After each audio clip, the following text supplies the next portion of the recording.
Do you want to switch account or sign out or remove account from your device in AngelList?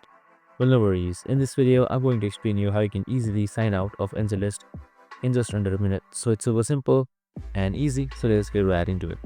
So first things first, what you can do is you can just simply hit towards angellist.com on your web browser. So once you have that, you should be provided with this interface right here once you have signed it. And once all of it is done, on the top right side, you should be seeing your profile right here. This simple like that. So once after your profile here, you should be seeing account center under your name itself. And on the bottom, you should be seeing something known as logout. Just simple like that. Or you can just simply towards about settings, scroll all the way down and log out as well. And that's it. So once you have done that, you should be automatically logged out.